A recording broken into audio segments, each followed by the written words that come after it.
Hey everyone, it's Ashley from Atlassian, and I am thrilled today to welcome Kelly Drozd from St. Jude's. She is an Agile Delivery Manager in marketing over at the hospital. So Kelly, welcome. I'm glad to have you here. Thanks, Ashley. Great to be here. Yeah, so tell me a little bit about first kind of what your role is and what you do at St. Jude's. Yes, my role is really interesting. So it's the first of its kind at LSAC St. Jude. So LSAC is the fundraising and brand awareness organization for St. Jude Children's Research Hospital.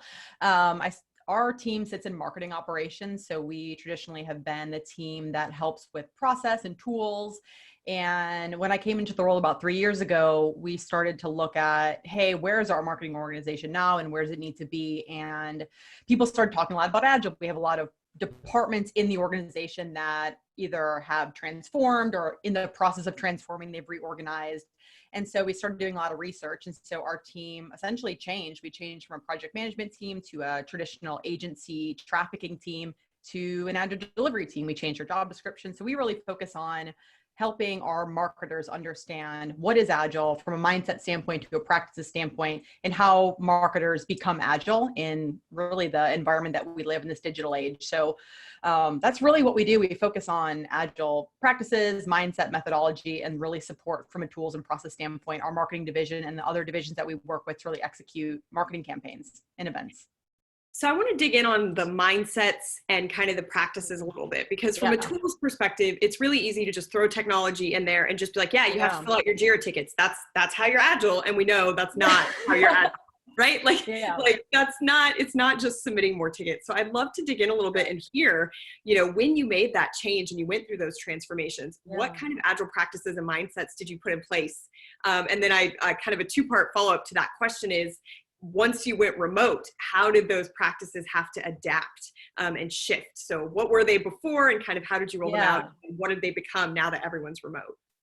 So for anyone that's in technology that's listening to this, your ears are probably going to be like bleeding. But when I first started, we were calling things Scrum, like a Scrum board, we're doing Scrum. And some teams were just doing stand-ups. And so when I got in, I realized that from a language standpoint, we weren't really using language that translates. We were doing some things, but we didn't really understand what that meant. So our team came in and really said, okay, what are the practices that agile teams or Scrum teams use inside our organization, outside our organization? Let's start coming up with vocabulary of what we can do. And so we started looking at that, like, how do we make this really simple for marketers? Because things are very different from technology to marketing. So kind of to answer your question, one of the easiest things to do is daily stand-ups, right? So we have a lot of project-based teams. And what we started doing when I started was we were relying heavily on tool, kind of like you said. We were not using Atlassian at the time. Now we are, thank gosh. But it was, I need something. I'm going to put it into a tool, and then I might or might not have a conversation.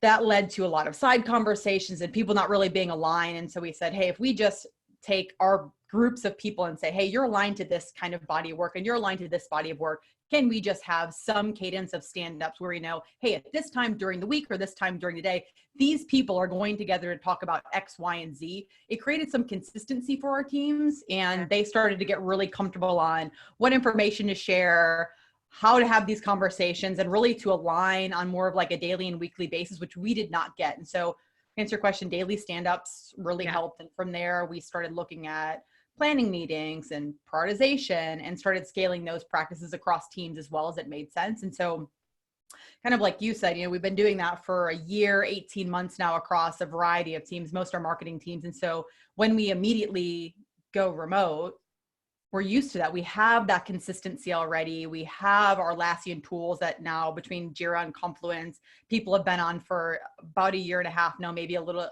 bit longer. So our work's already visible. Everything's really transparent. And our teams have learned how to work a little bit more autonomously. They now manage their work together. They prioritize their work together. And so now it's just, rather than talking to someone face-to-face, they're on Zoom or they're chatting via Slack, or they're, inline commenting on their Confluence page, or they're commenting on their Jira tickets. So a lot of what we're doing, aside from not having that face-to-face interaction, is really kind of the same that it is when we're at the office, which is fantastic. Yeah. So did you already have, I know one thing, one question that we've gotten a ton around switching all the meetings to be virtual. is how do you get to a place where people don't talk over each other? And so, especially whenever you're face to face and you're doing these stand-ups and it's like, oh, Kelly's on this project, I feel confident being like, oh, Kelly, we should talk after this meeting because I'm also doing something that intersects with your work. And there's no weirdness that like we were going around the circle and now Ashley and Kelly have their own moment. How are you dealing with some of those kinds of things now that you have that trust, but you've switched it over to video? Yeah, so we're really lucky. I would say from an agile team standpoint, I have technically have 6 delivery managers, 5 right now because we have an open position, but our delivery managers are essentially our scrum masters also. And so teams kind of look to them to kick off the stand up. Obviously, or kick off meetings, obviously, if they're not there, the team can kind of come in and fill in where needed. So they really help guide the teams and make sure things are staying on track. And they, depending on the team, they have different ways of facilitating their meetings and stand-ups, but we have those problems too, right? I mean, I meet with my team very regularly. We have one stand-up per week, and then we have one planning meeting as a team. And we do that all the time. So we try to build agendas in advance so we know what we're talking about. So from a meeting standpoint, a more formal meeting, we typically have majority of meetings, we have our meeting notes on Confluence and we have it tagged to who is going to be talking. So we can kind of keep some good rhythm, but yeah, I'm not going to lie and say it's not messy. It's hard, right? It might be easier if you have it on like the gallery view so you can see people, but it's not perfect, but we're definitely, evolving and getting better on our technologies, not being face-to-face. Yeah.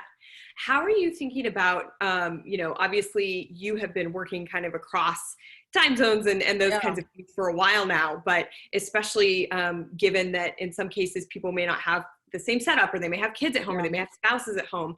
How are you thinking about those planning meetings and those, daily rituals that are a lot easier when you just sit together as a team? Or you've already worked out kind of the friction between time zones or geographies, but now obviously that's a lot more complicated.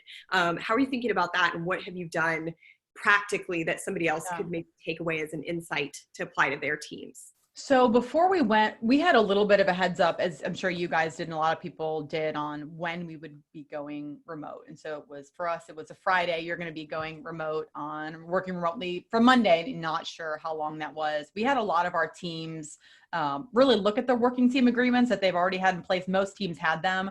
And then they started coming up with more of their working hours. So each team has their own Confluence page and they put in their core working hours. So ours are pretty flexible, and, we're from West Coast all the way to East Coast on people we work with. So having that visible, you kind of know when you could reach out to people and when you can't, but adding a whole nother layer of kids, people have been really flexible. Most of our stand-ups are in the morning, but I know for my Agile Delivery team or our Agile Delivery team, we have moms with young kids that we know from like 8:00 in the morning till sometime 9:30 or 10. Like, we just don't schedule a meeting and we'll work around that. So being flexible has been great. I've been on wonderful meetings where someone will be chasing their kid, or their kid comes in, or a child is on the lap, or dogs are barking. We've really just made the most of it and embraced it. I think there is a level of, just a level that you think someone, but seeing them in their own home and seeing that they're going through the same thing you are have really brought people closer together. People have had a lot of really fun things going on. Our teams have been doing like dress up. One of our pilot teams did like a beach day where they did like themes and funny backgrounds. So they've done a variety of things, from just planning around family and friends to trying to be as transparent as possible into their working hours. But knowing that this is kind of the core people that you work with, they've been really open on what is happening in their life and what they need help with. And people have been great to give people grace and be flexible because we're all dealing with the same thing. Yeah, we had that same thing. I saw a screenshot. It was a meeting that I don't normally attend, but it's, an adjacent team for me. And my manager showed up in a full-on Batman costume. And it's a legit costume. Like, I was like, I'm sorry, is that real or is that a virtual background? That's fantastic. Yeah. Fantastic. So it sounds like, very similar to Atlassian, where the culture of trust and that psychological safety and that rapport and camaraderie has already been built. But I know a lot of teams, I've talked with, friends and parents and those kinds of things, that this is totally new. And that trust and that kind of that handoff mentality is not there. What would you say for somebody that is maybe having to first start building this while they're remote, and maybe they've just rolled out Agile practices, or they've been using Agile practices, but they're still kind of in that awkward stage of the team relationship where it's not as easy to just, hey, now we're remote, that's the thing we're doing. Yeah, so I think with anything, especially with agile practices, there is an agile meme out there, and it's with Yoda, and it says like you can something like do or do not. Like you basically there's a was either trying or doing. Like there is no in between with agile. Like I don't necessarily agree with that. I think that the way that we've approached agility is agility, really figuring out what is the problem that we're trying to solve for. So for anyone that's starting off, whether you're just thinking like, hey, I need to be flexible, like don't think that you need to have stand-ups every day and you need to change all your tools. You need to do this and do that. You really need to stop and say, what is the problem that we're solving for? If it's, hey, our team is misaligned. Okay, what is the one easiest thing that we could do? Maybe we meet once a week. Maybe we have a Zoom channel. Maybe if you're on Confluence, you create a Confluence page where you have your projects updated. So I would say definitely start really small with, if it's a communication thing, what is the problem with communication? Is there not enough? Is there too much? And just kind of build and build and build. We've changed some things for our team, change when we do our stand-ups, change how our planning meetings are. We have multiple Zoom Slacks going on, so we're not like just hammering our team, and we have kind of some groups separated out depending on projects we're working on. So I don't think it's an all or nothing approach, but I think first and foremost, it's figuring out what the problem is and doing the smallest thing possible and seeing if it works, and don't be afraid to change it and continue to iterate based on feedback of the people that you're working with. Yeah. I know we have the team playbook. I'm not sure if your team has used very many of the plays, but we have the health monitor to start. Like you're talking about misalignment. Are there any steps or any key signs that you have noticed of where those potential pitfalls are? Like I know for our team, we had a meeting that either constantly went way over, like it was scheduled for 60 minutes and it was constantly bleeding over into 90 minutes. And so we realized something is clearly wrong with the way we're doing this meeting, because it should not, we have it every single week. It should not be bleeding over into 90 minutes, right? We've had other meetings where we all show up and awkwardly sit there for 5 minutes because nobody really knows what we're supposed to do. And so that one, it was like, this meeting is constantly unclear. Maybe we should just cancel it altogether. Like, so those are two extremes that for us were huge kind of drivers and realizations that what we were doing was not working. So have there been any kind of key moments that you've seen or easy things to spot to say, there's a really big problem here and we need to figure out how to resolve that? Yeah, so we have an Agile pilot team. It's one of our first more fully dedicated teams. So the way that our marketing campaigns typically work, that they set up by projects. And so people would be aligned to project and get pulled in a million different directions. So the past several months, we've got our leadership across our functional departments to say, yes, you can have our people, and we are the leadership team that will support that team. And so that team has been really great at the cadences they have, but it's not been perfect. A good example of that, they have a biweekly prioritization meeting where they actually go through all of the work in their backlog and they'll start prioritizing that. They're not necessarily on sprints, but they will go in and prioritize it and size it. And the different marketing managers will talk about their event or their campaign. The team will talk about what is the business value. We've just started writing user stories. So we'll have a whole conversation. This week it went really well. 2 weeks ago, it went really not very good. What happened? This is like great insight of what, the problems. It was our delivery manager, Brooke, is wonderful. And she identified quickly, hey, these are some things that I think that we can do to help this team. And a lot of it was the people coming to the meeting needed some better expectations of what they needed to bring to that meeting. And so if you have work that you need to be prioritized, like you need to look at your work beforehand, make sure that you're able to articulate to the team and and are able to have that conversation. So she wanted to get to the point where if she was not there, the team could have that conversation without her. So she had to do a little pre-work on, how can I make sure that they know what they need to do? Is there a better structure for the meeting? But this team is continuing to learn. So that was a really good realization, and they've pivoted and now they're having a lot of fun with it. In the meeting that we were on, yesterday went really well. They were in their beach gear. They were talking about work in progress and what was coming up, and the integrated marketing managers were prioritizing some things and having really open conversations with the working team. So they know that work is ready to be pulled when they have capacity, which we're all super slammed right now. But it was a great meeting and a great way that the team was able to really all speak up and have some input into what needed to change. Yeah. But we've done the team, we've done a combination of team health monitors, and try to really make it useful for our team. It's not been necessarily related to remote work, but it was related to our pilots to get a really good baseline of like how the team is right now, from how they feel supported, how the team is working together. And we're going to continue to do that over the course of the pilots over the next several months. Yeah. And I'd love to hear kind of how you went about rolling out those pilots. I know you just recently started to kind of scale Jira automation to the larger team and try to, enable senior leadership to have more ownership. Yeah. So I'm sure that has been a bit of a roller coaster of a project. I'd love to hear kind of some of the challenges and obstacles and then how you went about overcoming those. Yeah. So for the pilot team, in general, like I said, we're very project oriented, campaign oriented, which is fine. But there are a lot of benefits of having dedicated teams and keeping teams dedicated for a majority of the year, and protect them. So that has been difficult, in a really fun way. It's been a really great problem to solve. And we're an organization that typically does move quickly, and we move resources very, very quickly. But as we all know, multitasking and being on multiple campaigns and multiple campaigns with multiple audiences, like that back and forth is really hard.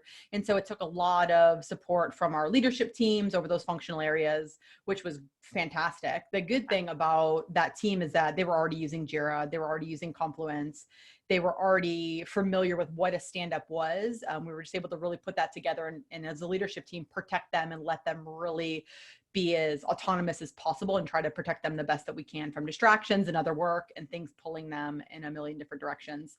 As far as scaling Jira, so for the past 10 years, we were on a project management tool that required essentially a team of people to admin it. So at any given time, we would schedule about 200 individual jobs or assets in a month. And then because of the way the tool was structured and the privacy built into it, for whatever reason, the silos that it built, I had a team of people that changed dates 90 times a day.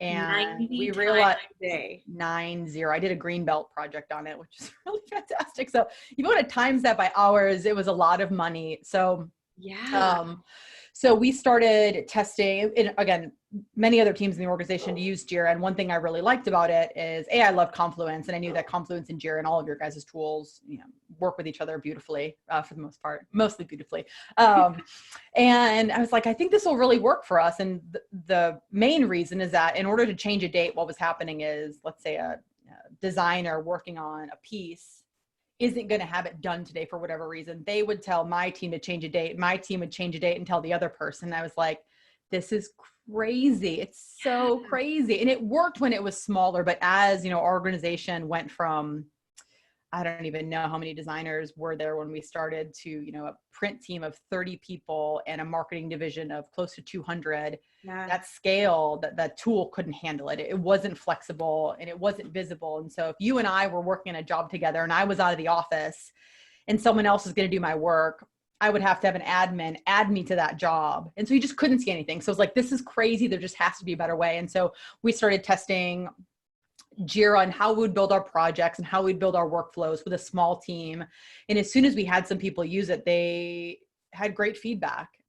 They liked it. And there were some things that they didn't like. They liked having a schedule and something telling them when to do stuff. But once they got really used to it, and then we started having stand-ups so people can talk about due dates and changes, people started to get a lot more comfortable with it. And so we ended up scaling from one team to all of our teams, which is probably right now, probably over 200 users between marketing and our marketing teams that support campaign work, very, very quickly. And we learned along the way. And it wasn't just like, we had one team use it and then everyone used it. We systematically went team by team, and delivery manager by delivery manager, and really spent time to learn what's working for teams and what's not working for teams.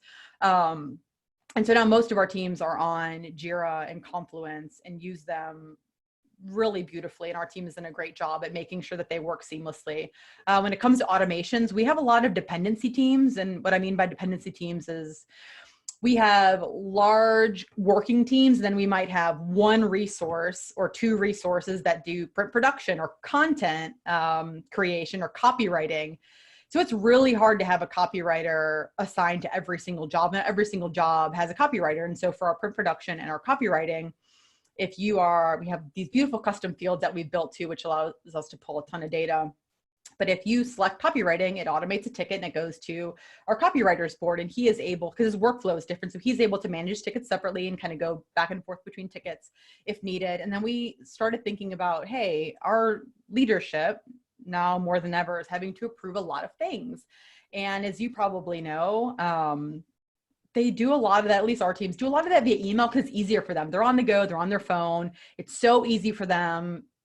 But the problem is with email, you don't know what's coming at all. And so we tested automation about maybe a couple weeks ago. And we went about that by first building it. I think we stood it up in 2 days. I have a woman on my team who has become literally our Jira administrator. She's brilliant. How much she's learned your tools so quickly. And so she built this automation and we tried it amongst ourselves and we're like, okay, this is cool. But we're not the end user, right? We're not the audience. And so we had a little demo session with some of our leadership and marketing, and they asked questions and we changed some stuff. And then I was like, okay, well, we need to see them walk through it. And so we had one of our senior leaders on Zoom with us, and I'm like telling him what to do, and he's walking through it and he's doing great. Yeah. And we're like, wait, this is still kind of wonky. Like, I'm not sure it's going to like work with what he's doing. And so we ended up testing just using Jira filters and Confluence and creating a Confluence page that ultimately has the containers macro with tabs in it where you can easily tab back and forth. And that way is interacting with the same ticket that teams are. And so everything has changed in the past couple of weeks, which just is a tribute to the Atlassian tools for being so flexible and so easy to manage that we've been able to change so quickly. And trying to manage that, leadership approval part, we've started having, I think they're going to kick off Friday, but kind of a daily stand up to look at, hey, what is coming down the pipeline for approvals? Do we really need to approve this? Something we can get ahead of? And so we're going to continue working with our leadership team to make sure that the tools are working for them. One of the biggest challenges that we had that I was afraid of is that if leadership wanted something and we built it, what is a downstream impact? We don't want to make more work for the teams. And so we have to balance, if we're going to do something over here to make it easier for leadership, we don't want to make it more work for the team. So like, how do we continue to make the tools that the team use really easy, but then just give that to the leadership and make it really easy for them to interact? And so we've also leveraged Confluence. We build all of our documentation on Confluence. And so as we're creating automations, we have a whole page. So if I'm trying to figure out what the heck to do, I can go to this Confluence page and say, oh, okay, I go here and I click this and I do this. So both of those tools, and Confluence for documentation has really helped us be able to try to scale this to leadership. So we'll see how they do, but we'll continue to change as it needs to change. But it's been really exciting. They've been really on board, and as things have been getting, as things are remote, it's harder to pop in someone's office and ask for approval on this and run something by. And so we continue to ask ourselves, like, what can we do to make this easier for everyone? And tools never fixes people. I'll get that straight, but it definitely helps. It definitely helps to visualize work and make things really easy to interact with. Yeah. Well, and I love what you're saying about, recognizing the downstream impact, that it's not just about, okay, if we build this one thing for this one use case, at some point that use case has to scale. And that's kind of what you're running into. Like, as much as I love the comments and of course, working for Atlassian and the tools we make, of course, like we use them and love them and all of that, but the comments that tools won't fix people. And so that trust about, let's have this open communication, let's trust each other, instead of forcing it through this one funnel of, I just can't imagine 90 date changes a day. That's crazy. When really what was needed was a conversation between two people, Correct. Yeah. People love their schedules. We told them, like, a schedule is only as good as, the date's not changing. And if date's already changing 90 times a day, let's just make it easy for people to have that conversation and change it on their own. Yeah. That was a really good project. And that was a really good way for us to be able to justify replacing tools and be able to scale that quickly. Yeah. Yeah. Well, that's awesome. I'm so excited. Again, I think it's really fascinating that, you were already doing the Agile practices, and then now with going remote, and then obviously the situation that's happening, being able to even change your Agile practices agilely, I guess. Correct. All the Agile things and all the love for Agile and remote. So Kelly, thank you so much for sharing your insights. And if people would like to know more, you can check out St. Jude's, and you can also check out Atlassian.com/remote.